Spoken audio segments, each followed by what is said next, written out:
नारद जी महाराज सनत कुमारों से पूछते हैं कि हे प्रभु, के विशुद्ध्यन्ति वदन्ति मह्यम्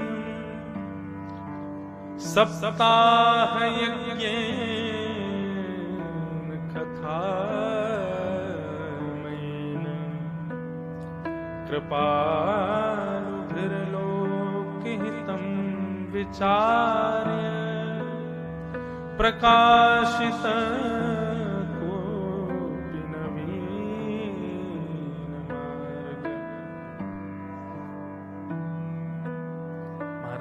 प्रभु,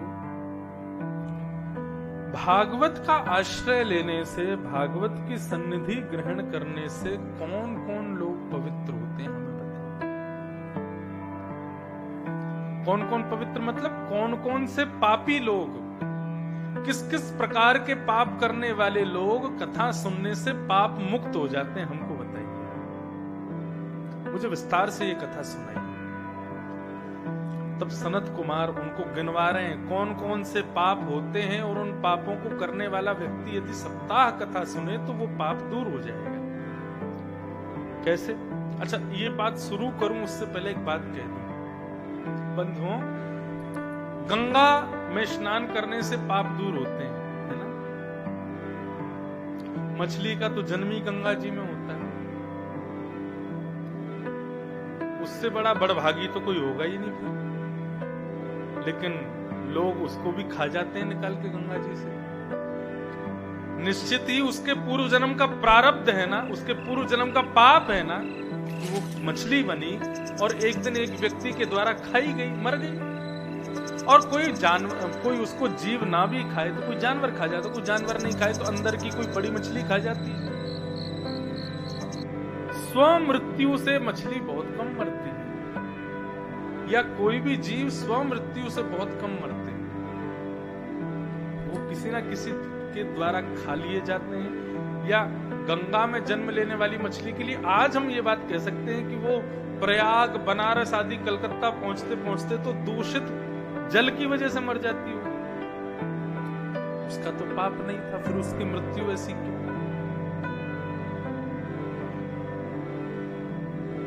गंगा में स्नान करने से पाप दूर होते हैं, लेकिन कब दूर होते हैं? जब संकल्प लेकर के हम गंगा जी में प्रवेश करते हैं। मानव के अंदर कितने दुर्गुण हैं, कितने पाप हैं, वो सब जानता है। मैं क्या क्या गलत करता हूं, मुझे सब पता है। मैं हाथ में जल लूं और जल लेकर के संकल्प लूं कि हे गंगा मैया, आप मेरे समस्त पूर्ववर्ती पापों को दूर करो। मैं संकल्प लेके वचन देता हूं, आगे से होने नहीं दूंगा, मैं करूंगा नहीं वो पाप, लेकिन अब तक जो मुझसे हो गया उसको आप दूर कर दो। ये संकल्प लेकर के जब आप गंगा में प्रवेश करोगे तब गंगा पाप दूर करेगी। नहीं तो चोर रात में चोरी करेगा, दूसरे दिन गंगा जी में कूद जाएगा, गंगा जी से निकलेगा, सारे पाप धो लिए, फिर चोरी करने चला जाएगा। क्यों? गंगा जी पाप दूर करती है। चोरी करो गंगा में कूदो, चोरी करो गंगा में कूदो। ऐसा नहीं। ठीक उसी प्रकार ये जितने भी प्रकार के पाप हैं, इनको भागवत जी दूर करेंगे, लेकिन कब दूर करेंगी? जब श्रोता बैठा हुआ संकल्पित होकर के कहे, हे भागवत जी, मेरे पापों को आप दूर कर दो, संकल्प लेता हूं आइंदा ऐसा नहीं करना। नहीं करने का संकल्प जब लोगे तब भागवत जी कृपा करती है।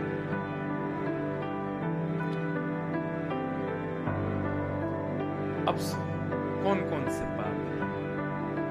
ये मानवा पाप कृतस्तु सर्वदा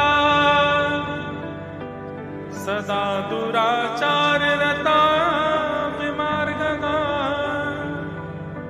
क्रोधाग्नि दग्धा कुटिलाश्च कामिना सब सप्ताह यज्ञे करो पुनन्तिते। ये मानवा पाप कृतस्तु सर्वदा, जो सदा सर्वदा पाप करता है,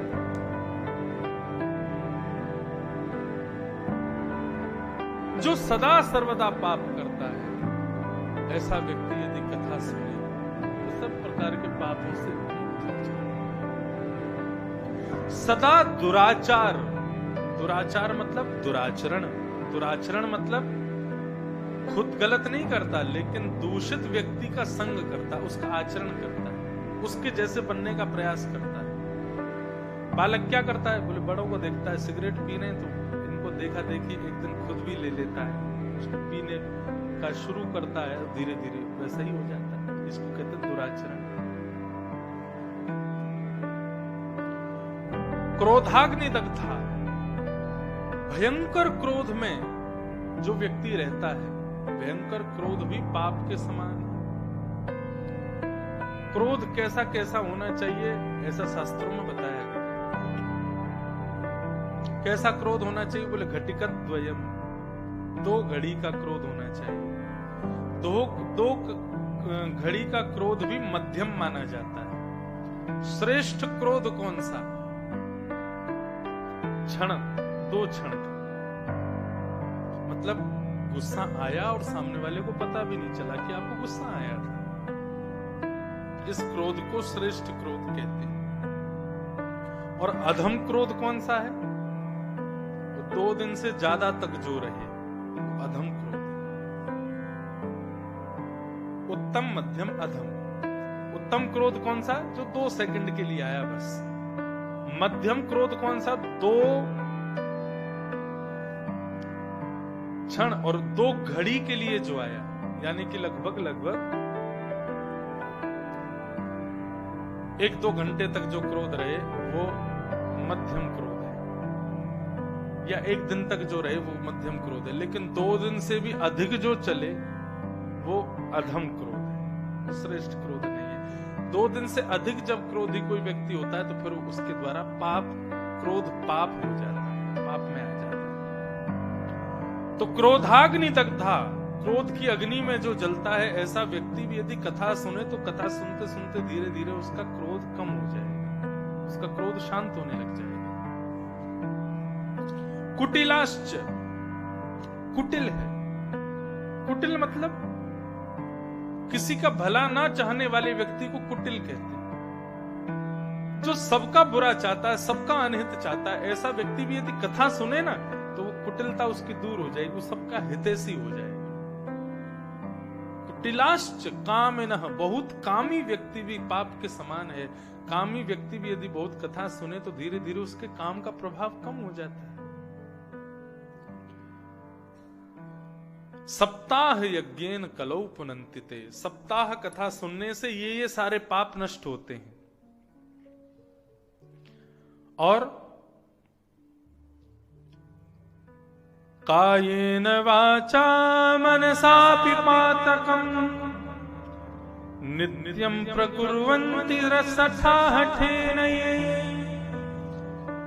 परस्वपुष्टा मलिना दुराशय सप्ताह यज्ञेन कलौ पुनन्तिते। अपनी काया से, अपने वचन से, अपने मन से जो सदैव पाप में ही रहता है, ऐसा व्यक्ति भी यदि सप्ताह कथा सुने तो पवित्र हो जाता है। और अंत में एक बात कह दी, सत्येन हीना पितृमात्र दूषका, जो असत्य बोलता है और माता पिता से बैर करता है, ऐसा पापी भी यदि कथा का आश्रय ले ले तो पवित्र हो जाता है। नारद जी हंसने लगे, बोले ये मैं नहीं मानता। सत्यहीन व्यक्ति भी एक बार को सत्य युक्त हो जाएगा, लेकिन माता पिता से द्रोह करने वाला, माता पिता से बैर करने वाला व्यक्ति कथा सुनने से पवित्र हो जाएगा। अरे हमने शास्त्रों में पढ़ा है, माता पिता से बैर करने वाले व्यक्ति को भगवान नहीं स्वीकार करते, कथा कैसे स्वीकार कर ली। तब सनत कुमारों ने कहा हम तुमको एक कथा सुनाते हैं कि माता पिता से बैर करने वाले व्यक्ति को ऊपर भागवत जी ने कैसे कृपा की। और तब यहाँ कथा प्रारंभ होती है किसकी, श्री गोकर्ण जी महाराज और आत्मदेव नाम के। बहुत ध्यान से सुनिएगा, आज कुछ अलग भाव से इस कथा को सुनाएंगे। तुंगभद्रा नदी के तट पर एक ब्राह्मण रहता है, उसका नाम है आत्मदेव। आत्मदेव की पत्नी का नाम है धुंधुली। ये आत्मदेव नाम का ब्राह्मण जो बड़ा विद्वान, इसके लिए श्रीमद् भागवत में संबोधन प्रयोग किया गया, द्वितीय एव सूर्य, द्वितीय एव भास्कर। मतलब प्रातःकाल होते ही दो सूर्य प्रकट होते हैं, आसमान में एक सूर्य प्रकट होता है और आत्मदेव जी अपने घर से निकलते हैं तो लोग कहते हैं दूसरा सूर्य प्रकट। इतने विद्वान थे। इनकी पत्नी का नाम था धुंधुली, लेकिन इनके कोई संतान नहीं थी, इनके कोई बालक नहीं था। बंधुओं देखो, अब जिस नदी पर ये रहते हैं उसका नाम है तुंगभद्रा। तुंगभद्रा शब्द का अर्थ क्या होता है? तुंग कहते हैं अतिशय और भद्रा कहते हैं कल्याणकारी। अतिशय कल्याणकारी नदी के तट पर कौन रहते हैं? आत्मदेव। अपने से जोड़िए इस कथा को।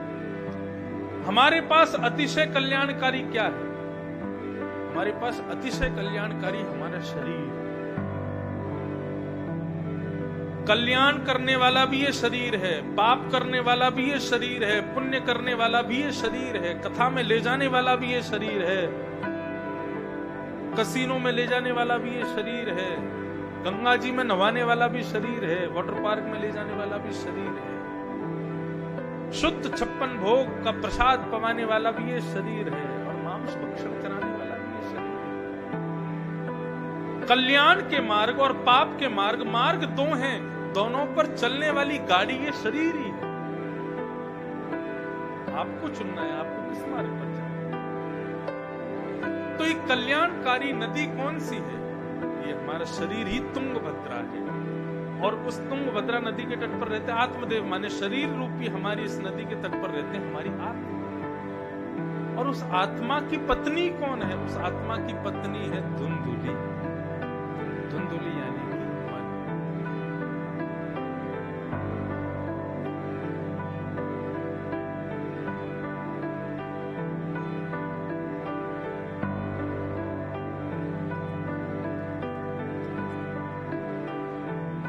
तो ये शरीर ही हमारा सबसे ज्यादा कल्याणकारी है। भगवान श्रीमद् भागवत में एक बात कहते हैं, क्या? एकादश स्कंद में श्री उद्धव जी महाराज से भगवान कहते हैं, हे उद्धव, मानव के ऊपर मेरी सबसे बड़ी कृपा क्या है कि मैंने उसको देह दिया।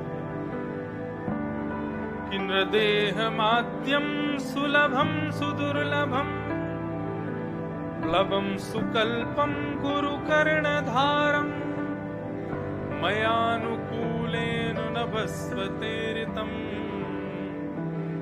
पुमान भवाब्धिम न तरे स आत्मा।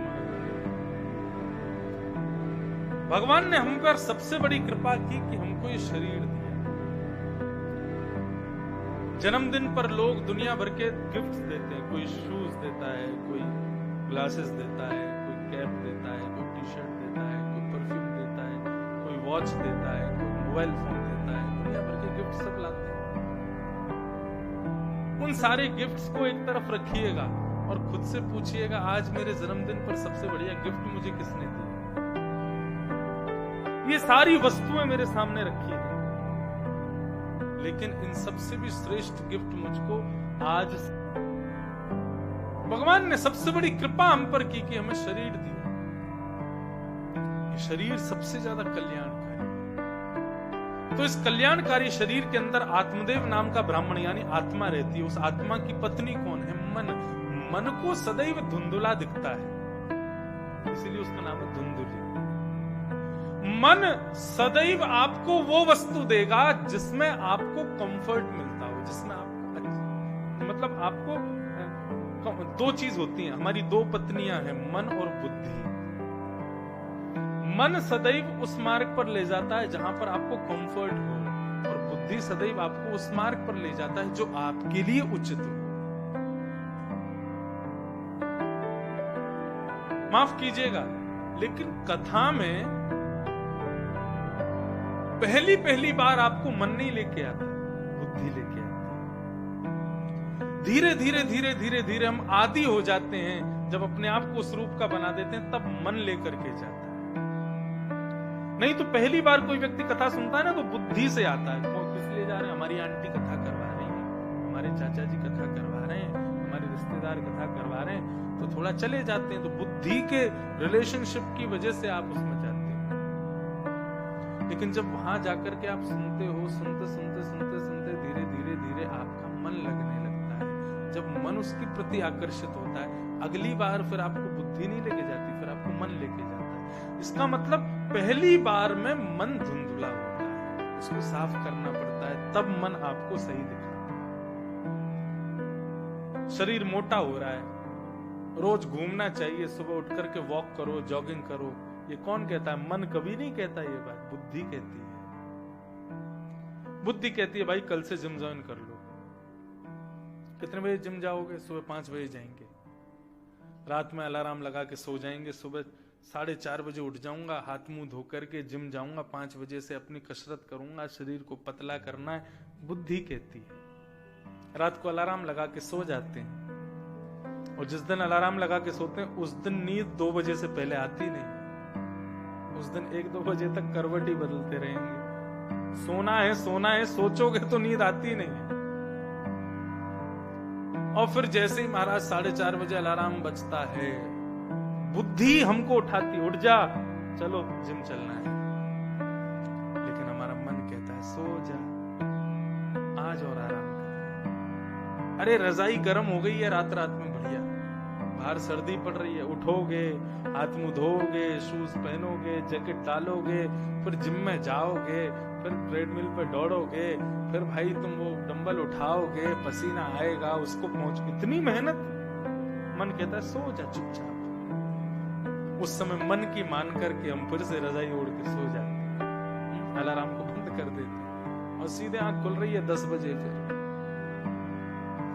तो मन सदैव पहली बार में आपको कोई अच्छा करना है तो मन कभी नहीं लेके जाए, बुद्धि लेके जाए। और बुद्धि जब बार बार जिद करके बुद्धि के मार्ग पर जाओगे, मन उसके आदी हो जाएगा। मन समझ जाएगा ये मेरी मानेगा ही नहीं, मुझे वही करना पड़ेगा जो ये कर रहा है। तो फिर धीरे धीरे मन भी उसमें लगने लगे। तो मन जो है ये है तो अच्छा, लेकिन ये पहली बार बिगड़ा हुआ होता है, इसको सुधारना पड़ेगा। तो आत्मदेव की जो पत्नी है उनका नाम है धुंधुली। धुंधुली बहुत बोलती है, मन बहुत बोलता है, हमसे बुलवाता नहीं, अंदर ही अंदर बोलता रहता है। मन के मार्ग पर चल करके हम धुंधुली को प्राप्त होते हैं। एक दिन आत्मदेव जी बड़े दुखी हो गए, बोले मेरा कोई संतान नहीं है, बिना संतान के जीवन कैसे जी। बंधुओं एक मेरी बात सुनिएगा, भगवान यदि आपको संतान प्रदान करें तो ये भगवान की कृपा, और भगवान यदि आपको संतान न देवें तो भगवान की बहुत बड़ी कृपा। विश्वास मानिए इस बात का। जितना कम सामान उतना सफर आसान। ये जीवन रूपी सफर हमारा चल रहा है, इसमें जितने ज्यादा संबंधियों को जोड़ोगे ना उतने ज्यादा दुखी रहोगे, और जितने अकेले रहोगे ना, जोरी तोरो दक्षिणे क्यों माया से, तो एकला चलो रे, एकला चलो, एकला चलो, एकला चलो, एकला चलो, जोरी तोरो दक्षिणे क्यों माया से, तो एकला चलो। इतना ही आता है। बंगला में शायद रविन्द्रनाथ टैगोर जी का लिखा, तो वे एकला चलो, अकेले चलो। क्यों? उसमें प्रसन्न रहो, सुखी रहो। हम लोग ना स्वयं के साथ जीना भूल जाते हैं। उनको जीने के लिए लोग चाहिए, उनको जीने के लिए कोई और चाहिए। स्वयं के साथ स्वयं के साथ जीवन ज्यादा अच्छा, स्वयं के साथ जीवन ज्यादा सरल है। जितने ज्यादा दोस्त बनाओगे उतने दुखी। ये सूत्र मुझको कब बताया?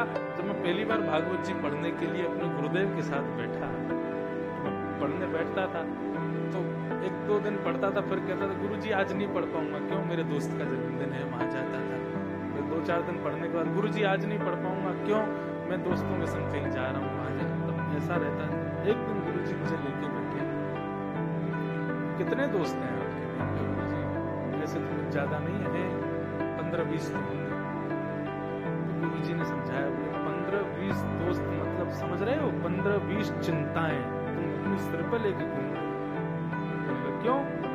बोले 15-20 दोस्त हैं तो किसी दोस्त के यहाँ कल को कोई पार्टी होगी तो तुमको जाना, कल किसी दोस्त के यहाँ कोई गमी हो जाएगी तो तुमको दुखी होना पड़ेगा जबरदस्ती।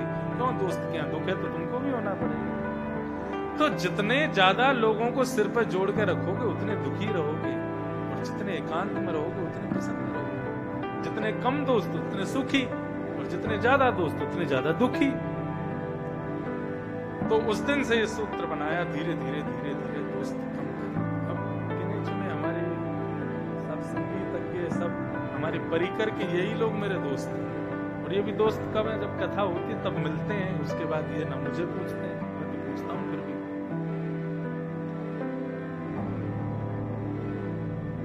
हाँ, तो मैं क्या कह रहा था, जितना ज्यादा सामान उतना सफर बेकार रहेगा, जितना कम सामान उतना सफर। भगवान ने यदि संतान दी है, थोड़ा भार बढ़ा दिया है तो अच्छी बात है, लेकिन भगवान संतान नहीं दे रहे हैं तो प्रसन्न हो। भगवान चाहते हैं तू ज्यादा भार लेकर के मत रहे, तू अकेला रहे और मेरा भजन कर, तू एकांत में रहे। आजकल लड़के लड़कियों की शादियां भी नहीं हो पाती। क्यों नहीं हो पाती? अब कारण बहुत सारे हो सकते हैं, उसको कोई पसंद नहीं आ रहा या उसको कोई पसंद नहीं आ रही। आजकल लोग डिसीजन लेते हैं कि हमको अकेले रहना, लेकिन यदि वो अकेला तुम अपनी शारीरिक सुख के लिए रहना चाह रहे हो तो गलत है। लेकिन वो एकांत वासा इसलिए है ताकि मैं भगवत भजन कर सकूं। तो अच्छा, अपने शरीर को सद्मार्ग देने के लिए एकांत रहना बहुत जरूरी है, खुद के साथ रहना बहुत जरूरी है। तुम अकेले ही आए हो, अकेले ही जाओगे, कोई साथ जाएगा नहीं। इसलिए साथ यहां पर भी रहने का, अकेले रहने का प्रयास करो। ये तो थी एक बात। अब दूसरी बात सुनो, यदि किसी को भगवान ने कोई संतान नहीं दी है, और केवल संतान से तात्पर्य नहीं है, संसार के बहुत सारे संबंध हैं जो हमको चाहिए। कोई कहता है मेरा भाई होता, कोई कहता मेरी बहन भी होती, कोई कहता मेरे मित्र होते, कोई कहता मेरा बेटा होता, कोई कहता मेरी बेटी होती। कोई बालक बचपन में माता पिता गवा देते तो सोचते हैं काश हमारे माता पिता होते। आदि आदि संबंधों का अभाव कुछ ना कुछ लगा रहता है। तो मैं ऐसा मानता हूं, जिस संबंध का अभाव जीवन में भगवान ने दिया है, उसी संबंध को यदि भगवान से जोड़ लिया जाए, इसीलिए शायद भगवान ने वो अभाव दिया। यदि किसी को पुत्र नहीं दिया तो शायद इसलिए नहीं दिया कि भगवान चाहते हैं कि तुम मुझे पुत्र मानो। किसी को मित्र नहीं दिया तो शायद भगवान ने इसलिए मित्र नहीं दिया कि तुम मुझे मित्र मानो। किसी को यदि किसी भी प्रकार का अभाव जीवन में दिया है तो शायद इसलिए दिया है कि उस अभाव की जगह पर तुम मुझको विराजमान करो। लेकिन आत्मदेव इस बात को नहीं समझ पा रहे थे। वे बार बार दुखी हो रहे थे कि मुझे संतान नहीं है, मैं कैसे जीऊं। एक दिन आत्मदेव ब्राह्मण अपने शरीर का अंत करने के लिए वन में चले गए। वन में जैसे ही शरीर का अंत करने जा रहे थे, तभी एक महात्मा उनको मिल गए। महात्मा ने उनसे पूछा, भैया शरीर तुम्हारा चेहरा बड़ा रोया रोया सा लग रहा है, बड़े दुखी लग रहे हो, क्या बात है, कौन हो, कहां से आए हो, क्या क्या करने जा रहे हो। तो पसीने पसीने हो रहे थे, जल्दीबाजी में कहने लगे, महाराज मैं अपना अंत करने जा रहा हूं, मैं अपने आप को समाप्त करने जा रहा हूं, मैं बहुत दुखी हो गया हूं संसार से। संत ने पूछा, क्या हो गया। बोले, मुझे संतान नहीं है, एक भी बालक नहीं है, मेरे पास संपत्ति है, मेरे पास घर है, परिवार है, सब कुछ है, लेकिन मेरे बालक नहीं है, संतान नहीं है। वो बिना संतान के कितना बुरा लगता है जीवन, आप क्या जानो, आप तो संत हो। संत ने कहा, तुम्हारा नाम क्या है, नाम बताओ। उन्होंने कहा, मेरा नाम आत्मदेव। तुम्हारा नाम आत्मदेव और तुम करने जा रहे हो आत्महत्या। बेटा, इस जन्म की तो तू छोड़ दे, तेरे मस्तिष्क को मैंने पढ़ लिया, अगले 7 जन्मों में भी तुम्हारे संतान नहीं होगी। भगवान ने तुझे एकांतिक रहने के लिए भेजा है, भजन करना। अपनी पत्नी के साथ मिलकर के ठाकुर जी का चिंतन करो, स्मरण करो, भजन करो। संतान नहीं है तो नहीं है, कोई बात नहीं, भगवान को भजन करो। आत्मदेव जी बोले नहीं, मैं अपने प्राणों का परित्याग कर दूंगा और मैं अपने आप को जीवित नहीं छोड़ूंगा। और आत्मदेव जी इतने ज्यादा हठीले हो गए कि उन संत के चरणों में सिर रख करके पटकने लगे, आपके सामने अपने प्राणों का त्याग कर दूंगा। क्यों? क्योंकि आप संत होकर के भी मुझे पुत्र हो जाए ऐसा आशीर्वाद नहीं दे रहे हो, मुझे संतान मिल जाए ऐसा आशीष नहीं दे रहे हो, आपके सामने प्राण त्याग। संत हृदय नवनीत, संत का हृदय मक्खन के जैसा होता है। मक्खन खुद कभी नहीं पिघलता, लेकिन दूसरी कोई गर्म वस्तु उसके पास रख दो, उसमें पिघल जाती है। संत ऐसे ही होते हैं। संत दुखी हो गए, बोले बेटा देख, तेरे वैसे जन्म में है तो नहीं कोई संत, कोई संतान तुझे हो, तो फिर भी इतना हट करता है, फल ले जा। मेरे संपूर्ण जीवन की तपस्या का फल मैं इस फल में देता हूं, अपनी पत्नी को जाकर के खिला देना।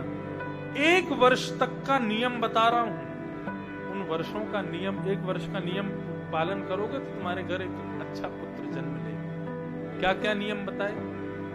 बोले सत्यम शौच्यम दया दानम एक भुक्तुम तु भोजनम वर्षावधि स्त्रिया कार्यम तेन पुत्रो निर्मल। प्रत्येक जन्म देने वाली माँ को जैसे ही पता चले कि अब मैं बालक जन्म लेने वाला है, 9 महीने बाद, 7 महीने बाद, जब भी पता चले, तो उसको 1 वर्ष तक इन नियमों का पालन करना चाहिए। जब गर्भ में बालक हो तब क्या क्या? पहला, सत्य, झूठ ना बोले, मजाक में भी झूठ ना बोले, सत्य ही बोले बस। 1 वर्ष तक ये नियम अपना। दूसरा, अच्छा आप कहोगे तो मतलब 1 वर्ष बाद झूठ बोल सकते हैं। आप 1 वर्ष तक यदि प्रतिज्ञा ले लोगे कि मैं झूठ ना बोलूं, तो फिर 1 वर्ष में इतना नियम बन जाएगा, फिर झूठ बोले ही नहीं पाओगे, फिर सत्य ही निकलेगा जब भी बोलोगे। तो 1 वर्ष तक का पहला नियम क्या है? सत्यम। जब बालक गर्भ में हो तब ये नियम करना है, सत्य। दूसरा, शौचम। शौचम यानी कि बहुत पवित्र, ना अपने पास गंदगी रहने दो, ना स्वयं बिल्कुल अशुद्ध रहो, पवित्र। दया, सब पर दया करो, क्रोध किसी पर मत करो, गुस्सा ना आने दो, ना करो। दानम, रोज प्रातःकाल उठ करके स्नान ध्यान करके कुछ ना कुछ गर्भवती माता को दान करना चाहिए। वो दान करे, किसी को अन्न दान करे, किसी को धन दान करे, किसी को वस्त्र दान करे, और कुछ नहीं तो किसी को ज्ञान का दान करे, सुंदर सुंदर वस्तुओं का दान करे रोज। और ये सबसे कठिन 5वां उपाय, एक भुक्तुम तु भोजनम। केवल एक ही बार भोजन करे, धन, ज्यादा भोजन ना करे। ये तो कठिन है, लेकिन कहने का अभिप्राय, भोजन एक बार करे, बाकी के समय पौष्टिक आहार करे, फल खावे, पौष्टिक वस्तुओं का सेवन करे। 1 वर्ष तक इन 5 नियमों का जो पालन करते हैं, वर्षावधि स्त्रिया कार्यम, 1 वर्ष के नियमों के बाद, तेन पुत्रोति निर्मल, उसका जो पुत्र होगा, उसकी जो पुत्री होगी, अति निर्मल, अति अच्छा, मतलब उसका व्यवहार, स्वभाव, दिमाग सब श्रेष्ठ हो। मातृ 9 महीने जो होते हैं ना गर्भ के बालक के, उसमें माँ की क्रिया का बहुत बड़ा प्रभाव पड़ता है बालक पे, इसलिए बहुत संभल के रहना चाहिए। आत्मदेव जी को उस ब्राह्मण ने कहा, ये फल जाकर के अपनी पत्नी को खिला देना और 1 वर्ष के ये नियम उससे करवाना, तुम्हारे घर एक बालक हो। आत्मदेव तो नाचते कूदते हुए घर आए, अपनी पत्नी को आके बोले, ये फल खा लो जल्दी से, और इसके बाद हमारे घर में पुत्र होगा। बाकी की बातों को इतना ध्यान नहीं दिया, मतलब डॉक्टर ने दवाई तो दे दी, लेकिन परहेज करोगे नहीं तो दवाई का फायदा कहां से? यहां पर बैठकर के वक्ता कितना भी ज्ञान दे दे, लेकिन आप उस ज्ञान को परहेज के साथ स्वीकार नहीं करोगे तो ज्ञान रूपी औषधि कुछ कर नहीं पाएगी। जाकर के कह दिया ये फल खा लो बेटा, अपनी पत्नी से बोले फल खा लीजिए और 1 वर्ष तक इन नियमों का पालन करो, हमारे घर में एक नवीन पुत्र जन्म लेगा। धुंधुली ने मन में सोचा ये फल खा लूंगी तो पता नहीं कहां से फल ले आए हैं, इसका क्या प्रभाव है क्या नहीं है, आदि आदि सब मन में विचार करने लगे। तभी उसने अपने घर की गाय की ओर देखा, वो भी बांझ थी, उसके भी कोई बछड़ा बच्चिया कुछ नहीं हुआ था बालक। तो उसने जाकर के वो फल गाय को खिला दिया और स्वयं सोचने लगी मैं क्या करूं। तो उसकी पहले डील हो चुकी थी, उसकी एक सहेली है, उसके 9 बालक हो चुके हैं, 10वां बालक होने वाला है। तो उसके घर में ज्यादा संपत्ति नहीं थी, तो इस धुंधुली ने कह दिया था कि मैं तुझे बहुत सारा धन दे दूंगी और तुम अपना 10वां बालक मुझको दे देना, और 9 महीने के लिए मैं तुम्हारे घर आ जाऊंगी। तो आत्मदेव जी ज्यादा पूछेंगे भी नहीं कि भाई, उनको पता भी नहीं चलेगा मैं गर्भवती हूं कि नहीं, मैं बस कह दूंगी मैं गर्भवती हूं, अब कुछ दिन मायके रहूंगी, वहीं से बालक को जन्म दे के लाऊंगी, आ जाऊंगी तुम्हारे पास, तुम अपने बालक को मुझे दे देना, मैं तुम्हें बहुत सारा द्रव्य दे दूंगी। ऐसा करके पूरी व्यवस्था बना ली। 9 महीने बाद अपनी सहेली के बालक को लेकर के धुंधुली घर आ गई। घर में उत्सव मनने लगा, आनंद मनने लगा। आत्मदेव जी बड़े प्रसन्न, मेरा पुत्र हुआ है। उस बालक का नामकरण संस्कार करने के लिए बैठे तो आत्मदेव जी ने उस बालक का एक सुंदर नाम रखा, भगवत नाम से मिला हुआ कोई नाम नारायण रखा। धुंधुली बोली नारायण नाम अच्छा नहीं है, तो मेरा नाम धुंधुली है, मेरे बच्चे का नाम धुंधुकारी। आपने गर्भ में थोड़ी रखा, मैंने गर्भ में रखा ना, तो मेरा जो नाम होगा वही मेरे। आजकल एक नया ट्रेंड चला है, माता पिता का जो नाम होता है ना, वो अपने नाम को जोड़ के अपने बालकों का नाम धर देते हैं। सुना है आपने?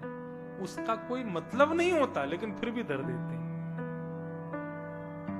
अरे उसका कोई अर्थ निकलता हो, उसका कोई भाव सुंदर प्रकट होता हो, तब नाम रखना चाहिए। और आजकल पता नहीं क्या हुआ है, एक गुरुजी आए हैं नए नए, गूगल गुरुजी। बच्चा होते ही उस पर ढूंढेंगे महाराज इसका नाम क्या रखें, गूगल से पूछते हैं। अपने बड़ों से नहीं पूछेंगे, अपने गुरुजनों से नहीं पूछेंगे, गूगल गुरुदेव बताते हैं इस बालक का नाम ये होना चाहिए। कुछ भी नाम रखते हैं, ऐसा नहीं। अब मैं नाम अगर 2-4 बोल दूं तो वो लोग कथा सुन रहे होंगे, वो कहेंगे देखो हमारे बालक का नाम बोल रहे हैं। इसलिए कोई नाम नहीं बोलना, लेकिन बच्चों के नाम गुरुजनों से पूछ करके, संत जनों से पूछ करके, और किसी विशिष्ट भगवत नाम पर ही, भगवान के नाम पर ही बालकों का नाम होना चाहिए। माता पिता अपना नाम जोड़ के बालकों का नाम धर देते हैं।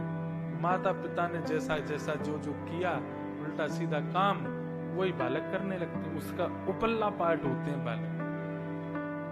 भगवत नाम रखोगे तो जिस भगवान का तुम नाम रखते हो, उस भगवान ने जो जो क्रिया की होंगी वो कहीं ना कहीं अंश रूप में उस बालक में दिखेंगी। ऐसा नाम रखना चाहिए। तो धुंधुली ने अपने बेटे का नाम रखा धुंधुकारी। धूम धूम करो थी धुंधुकारी, धूम मचावे और धुंधुकारी। आत्मदेव जी बोले अब कोई बात नहीं, मुझे तो बेटा होने से मतलब था, एक संतान होनी चाहिए बस, अब नाम तुम कुछ भी रखो। इतने में ही दौड़े दौड़े आए कुछ ब्राह्मण, अरे महाराज गौशाला चलो, जल्दी चलो। आत्मदेव बोले क्या हो गया? बोले चलो तो सही। जैसे ही गौशाला में गए तो क्या देखा, वो गाय जिसको धुंधुली ने फल खिलाया था, उस गाय के गर्भ से एक मानवों जैसा बालक प्रकट हुआ। आत्मदेव जी प्रसन्न हो गए, वाह ईश्वर की कितनी बड़ी कृपा, एक नहीं 2 पुत्र प्राप्त हुए। आत्मदेव जी प्रसन्न हो गए, बोले देवी देखो तुमने उस बालक का नाम रखा, बड़े बालक का नाम तुमने रखा, भगवान ने मुझको भी अपॉर्चुनिटी दी है, मैं भी नाम रखूंगा। इस दूसरे बालक का नाम मैं रखूंगा। उसका नाम क्या रखा? गोकर्ण। गोकर्ण नाम रखा गया। गोकर्ण शब्द का अर्थ क्या होता है? मैं एक जगह कथा करने गया था, गुजरात की तरफ कहीं, 2-3 दिन के प्रवचन थे। वहां एक बालक का नाम मैंने रखा गोकर्ण। गोकर्ण का मतलब क्या होता है? गो यानी कि ज्ञान, कर्ण यानी कान। जो कान से केवल ज्ञान की चर्चा सुने उसको गोकर्ण कहते हैं। संसार की फालतू बातों को ना सुनता हो उसको गोकर्ण कहते हैं। या जिसके कान केवल ज्ञान की ही चर्चा सुनने के लिए प्रकट हुए हैं उसका नाम है गोकर्ण।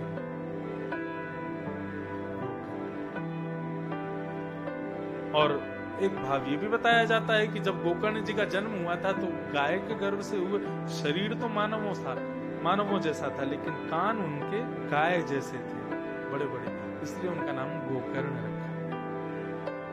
लेकिन वास्तव में गोकर्ण का अर्थ है गो यानी ज्ञान, कर्ण यानी इस वक्त 2:30 बजे से लेकर के अभी बज गए 5:15। आप लोग गोकर्ण हो। क्यों? कानों से केवल ज्ञान सुन, कानों से केवल भगवान को सुन रहे। इन कानों में किसी भी प्रकार की संसारी कोई चर्चा प्रवेश नहीं कर रही है, इसलिए पिछले 3 घंटे से आप सब गोकर्ण नाम। धीरे धीरे दोनों बालक बड़े हुए तो नाम के अनुसार ये गोकर्ण धुंधुकारी का प्रसंग, गोकर्ण का प्रसंग माता पिताओं को सचेत करने के लिए कि नाम का कितना बड़ा दुष्प्रभाव बालकों पर होता है। अच्छा, कई बालकों के नामकरण अनुसार नाम तो अच्छे रख दिए जाते हैं, लेकिन माता पिता को बोलने में असुविधा होती है, इसलिए उसका नाम छोटा कर दे। एक बालक का नाम जगदीश और माता पिता बोलते जैक। क्यों? जगदीश बोलने में दिक्कत होती है, बहुत बड़ा नाम है भाई, इसलिए उसको बोलते हैं जैक। तो जुड़वा भाई प्रकट हुए, दोनों के नाम बढ़िया बढ़िया रख दिए, धर्मेंद्र और भूपेंद्र। अब धर्मेंद्र भूपेंद्र कौन बोले? तो बड़े भाई का नाम बड्डन, छोटे भाई का नाम छुट्टन।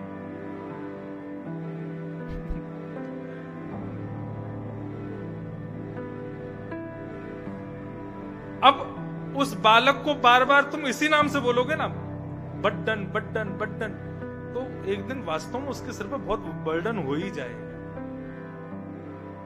उसका जो यथा उचित नाम है, ये निकनेम जो होते हैं ना, ये भी गलत प्रथा चली है। निकनेम इतने गंदे होते हैं, सोनू, टीटू, फीटू, पिंकी, और क्या नाम होते हैं निकनेम, उल्टे सीधे नाम रख देते, उनका कोई अर्थ नहीं होता। उसी नाम से बार बार बालक को बुलाया जाए, पिंटू, चिंटू। कभी यमराज अगर लेने आ जाए और उस समय यमराज यमदूत दिख जाए, तो यमदूत दिखते ही जो व्यक्ति मरने वाला होता है वो चिल्लाता है, और वो अपने बालक का नाम चिल्लावे, चिंटू बचाइयो, चिंटू बचाइयो। तो यमराज तो निश्चित नरक ही ले जाएंगे। चिंटू कोई भगवान का नाम थोड़ी है। लेकिन उस बालक का नाम नारायण हो, उस बालक का नाम कृष्ण हो, उस बालक का नाम कुछ और हो, और अंतिम समय में यमराज के दूत खड़े हों, उस समय वो अपने बालक को बुलाए, अरे नारायण बचाइयो, तो यमदूत स्पर्श नहीं कर पाए, वो भगवान को बुला रहा है। ये अजामिल उपाख्यान से यही तो सीखा हमने। तो गोकर्ण जी की कथा हमें यह भी बताती है कि बालकों का नाम भगवत नामानुसार होना चाहिए, और उनका बार बार उच्चारण उसी नाम से हो। इसलिए भी उनका नामकरण का इतनी बड़ी प्रथा हमारे हिंदू समाज में क्यों है? नामकरण करेंगे तो ब्राह्मण देवता अक्षर बताते हैं, इन अक्षरों पर नाम होना चाहिए। क्यों ये नामकरण इतना विशेष क्यों होता है? इसीलिए क्योंकि भैया आगामी 100 वर्ष उसको पूरी दुनिया उसी नाम से बोलने वाली है, और उस नाम के बार बार उच्चारण का उस पर प्रभाव पड़ेगा। इसलिए नाम बहुत जरूरी है। धीरे धीरे गोकर्ण जी और धुंधुकारी दोनों बड़े हुए। धुंधुकारी महान दुष्ट हुए और गोकर्ण पंडित ज्ञानी बने। धुंधुकारी सब गलत काम करते हैं, व्यसन करते हैं, जुआ खेलते हैं, सब दूषित कर्म करते हैं। अपने घर पर आकर के बहुत सारा धन मांगते हैं, माता पिता से धन दे दो, पिता माता नहीं देते तो उनको भी मारते हैं। पिता मन में सोचने लगे इसके इससे बढ़िया तो मैं बिना बालक का था। ये कैसा पुत्र घर में आया, अपने माता पिता को मारता है। इससे बढ़िया तो मैं बिना पुत्र का था। एक दिन अपने पिता पर हाथ उठाया जब धुंधकारी ने, तो पिता आत्मदेव अपने घर को छोड़ करके चले गए। अकेली मां रह गई, मां को प्रताड़ित करने लगा। एक दिन मां भी छोड़ करके घर से भाग गई और एक कुएं में जाकर के गिर गई, उसकी मृत्यु हो गई। आत्मदेव जी बड़े दुखी होकर के वन में बैठे रुदन करने लगे, मैंने क्यों इच्छा की ऐसे पुत्र की, ऐसा पुत्र क्यों आया मेरे जीवन। तब वहां पर उनके गोकर्ण जी महाराज पधारे, और गोकर्ण जी ने जब अपने पिता को रोते हुए देखा तो पिता से बोले, पिताजी आप रो क्यों रहे हो। बोले, मेरे बेटा ऐसा निकला, उसने अपनी माँ के साथ ऐसा किया, आदि आदि सब बात कहने लगे। बोले, पिताजी ये मोह की चर्चा मेरे सामने मत कीजिए, बैठिए आपको ज्ञान देता हूं। और यहाँ पर गोकर्ण जी ने अद्भुत बातें अपने पिता को बताई। क्या कहते हैं श्री गोकर्ण जी महाराज, कह रहे हैं, देह स्थिमां सरुधिरे भिमतं त्यजत्वम् जाया सुतादिषु सदा ममतां विमुञ्च पश्यानिशं जगदिदं क्षणभङ्गुरं वैराग्यरागरसिको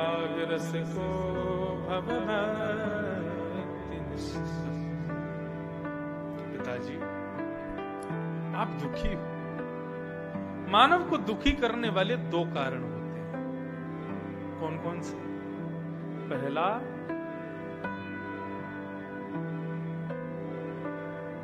स्वाभिमान, अभिमान, और दूसरा ममता।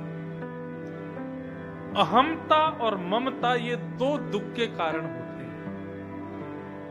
अहमता किसमें होती है? अहमता खुद में होती है, और ममता अपने से संबंध रखने वाले में होती है। इन अहमता ममता का यदि त्याग कर दिया जाए तो मानव को कभी कष्ट नहीं होगा, कभी दुख नहीं होगा, कभी मन से वो अशांत नहीं होगा।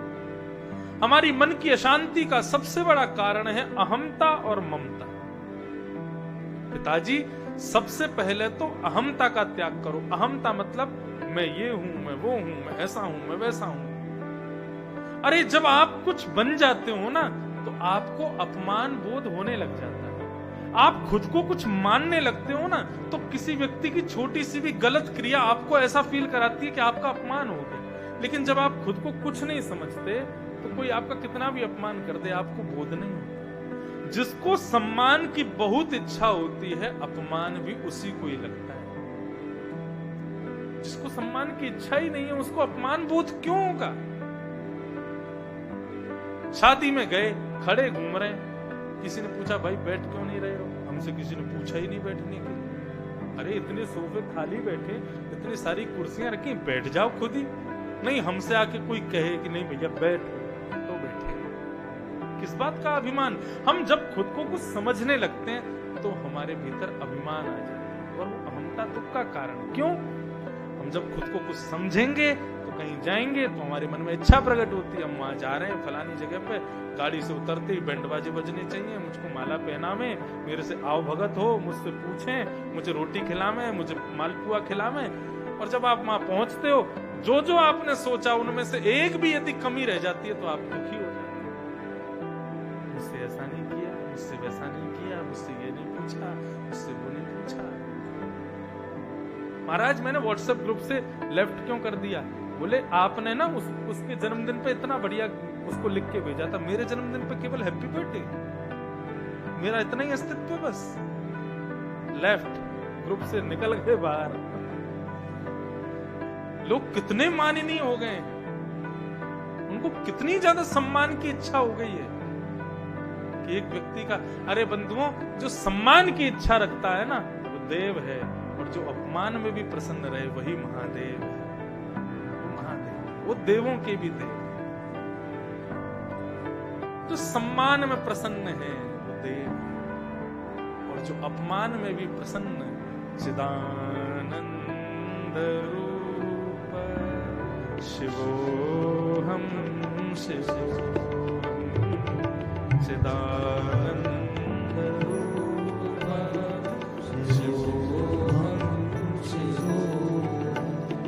चिदानंद रूप शिवोहम शिवोहम चिदानंद रूप शिवोहम शिवोहम चिदानंद रूप शिवोहम शिवोहम। तो पहला दुख का कारण क्या है? अहंता। उस अहंता को छोड़ो।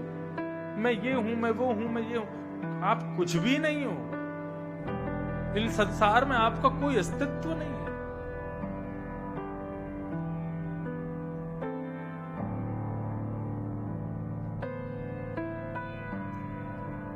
ब्रज की एक लीला का एक भाव है। भगवान अपनी निकुंज लीला कर रहे थे, श्यामा श्याम। तो ब्रह्मा जी के मन में इच्छा हुई कि मैं निकुंज लीला का दर्शन करूं।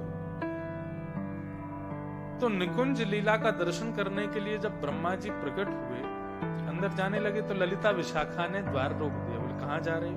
बोले हम ब्रह्मा हैं। ब्रह्मा? कौन से लोक के ब्रह्मा हो? बोले कौन से लोक के ब्रह्मा? क्या एक ही लोक है उसके हम ब्रह्मा हैं? तो ललिता विशाखा ने ब्रह्मा जी को एक जगह अंकित किया और कहा जरा इस सरोवर में झांक करके देखेंगे आप? जैसे ब्रह्मा जी ने उस सरोवर में झांक करके देखा तो महाराज ब्रह्मा जी जहां खड़े थे वहां से जूम आउट होना शुरू हुआ। तो बाहर चलते चलते चलते चलते चलते महाराज जिस ब्रह्मांड के, जिस नक्षत्र के, जिस लोक के ब्रह्मा जी थे, ऐसे असंख्य लोक भगवान के एक रोए में विद्यमान है। करोड़ों लोग भगवान के एक रोए में हैं और उन करोड़ों लोकों में करोड़ों ब्रह्मा हैं। और ठाकुर जी के करोड़ों रोए में करोड़ों करोड़ों ब्रह्मांड में करोड़ों करोड़ों ब्रह्मा हैं। ब्रह्मा जी से पूछा दोबारा से, अब बताओ आप कौन से ब्रह्मा? ब्रह्मा जी बोले मैं कुछ भी नहीं, मैं कुछ नहीं, मेरा कोई अस्तित्व ही नहीं। हम अपने आप को यदि कुछ समझते हैं, अपने आप को कुछ मान बैठे हैं कि हम ये हैं, कभी विचार करो 8 अरब तो केवल संसार में गिने हुए केवल मानव हैं जो कि इस पृथ्वी पर रहते हैं। और उस पृथ्वी से भी ज्यादा गहरी, उस पृथ्वी से भी ज्यादा बड़ा स्वरूप है समुद्र का। उस जलाशय में ना जाने कितने असंख्य जीव रहते हैं। भगवान को सबका ध्यान रखना पड़ता। भगवान को पता भी होगा कि तुम कौन हो या कहां से हो या कैसे हो। अनुज, आज हम सबका परम सौभाग्य है, आज हमारे कथा के प्रथम दिवस में श्रीमद् भागवत के अद्भुत विद्वान परम पूजनीय प्रातस्मरणीय श्री श्याम सुंदर पारासर जी महाराज पधारे हैं। उनका बहुत बहुत स्वागत। श्री कृष्ण गोविंद हरे मुरारे, हे नाथ नारायण वासुदेव। श्री कृष्ण गोविंद हरे मुरारे, हे नाथ नारायण वासुदेवा। हे नाथ नारायण वासुदेव, हे नाथ नारायण वासुदेवा। हे नाथ नारायण वासुदेव, हे नाथ नारायण वासुदेवा। हे नाथ नारायण वासुदेव, हे नाथ नारायण वासुदेव। हे श्री कृष्ण गोविंद हरे मुरारे, हे नाथ नारायण वासुदेव। श्री कृष्ण गोविंद हरे मुरारे, हे नाथ नारायण वासुदेवा। आज परम आनंद, परम सौभाग्य हम आप सब लोगों का, हमारे मध्य में हम सब